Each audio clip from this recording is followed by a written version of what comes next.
Hey guys, this is Gabrielle Glenn from Budlong Avenue Productions.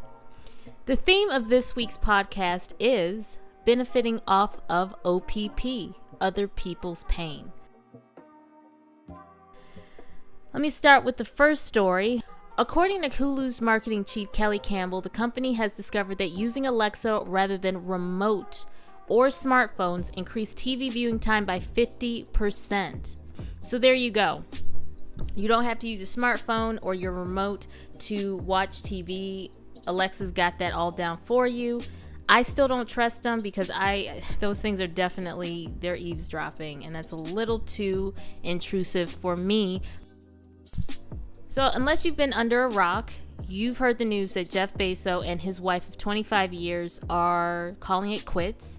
Speaking of Jeff Bezos, his company Amazon Prime released a trailer for Lorena, the story of the 1994 tale in which she cut off her husband John Wayne Bobbitt's penis after allegedly enduring his abuse for many, many years.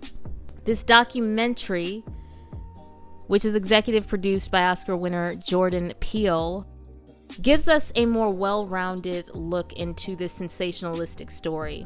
Of course, it's a TV program, so it's got to be interesting.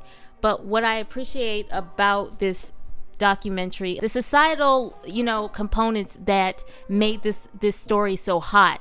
There's alleged abuse. There's talk about women's rights, marital roles. Are you obligated to have sex with your husband even though you don't want to? What is abuse in a marriage and all of that stuff? And what is a woman's agency even after she gets married?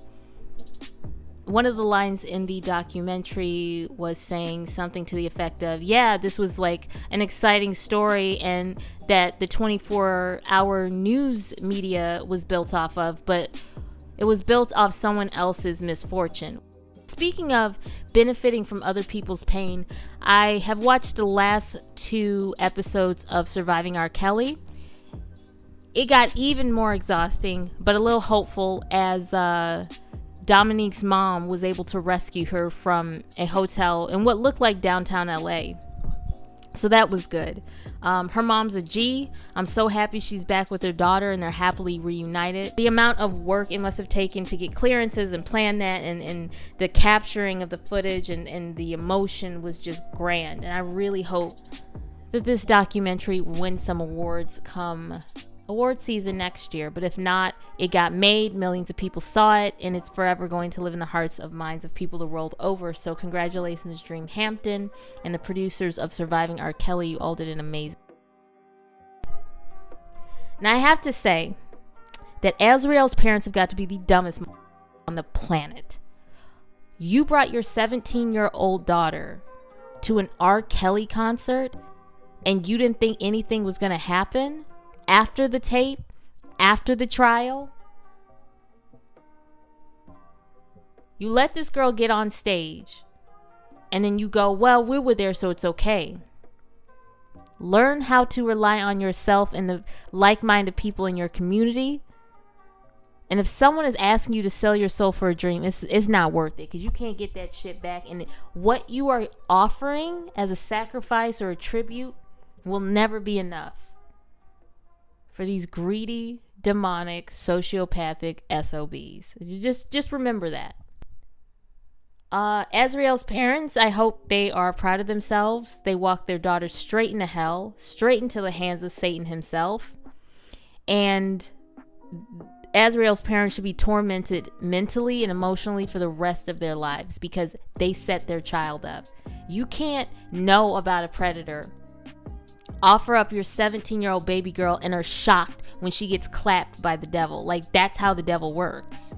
You're not smart enough to outthink R. Kelly. I don't care. These people swore they were Mensa, members of Mensa, and they didn't get it. Azriel's parents are stage parents true and through. And the thing is that Azriel is never, ever, ever going to be known for her music. If she's even alive, if she even comes out of that cult, she will forever be associated with being R. Kelly's victim.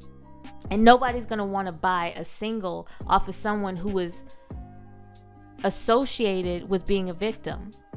That's why so many men and women in all kinds of industries endure terrible treatment, abuse, and they don't say anything because they want to keep their careers intact. They don't want to be known for what has happened to them.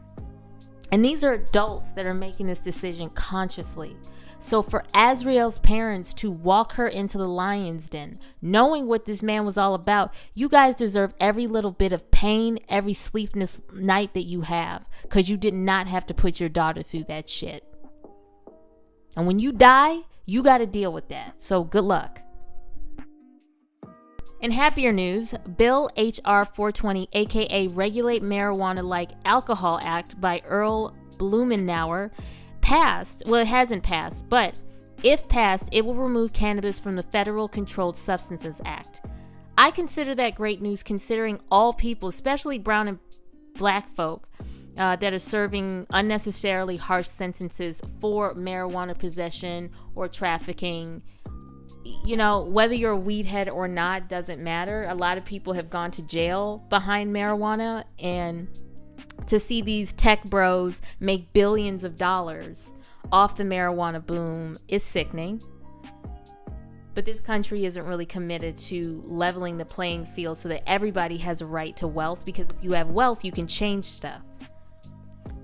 So with this push to take marijuana off the controlled substances list, I really hope that more communities that have been decimated by the prohibition of marijuana can start building some wealth for themselves and influence, because that's what's owed to us, because this government is never ever going to admit that it was wrong and it fucked over millions of black people and their families.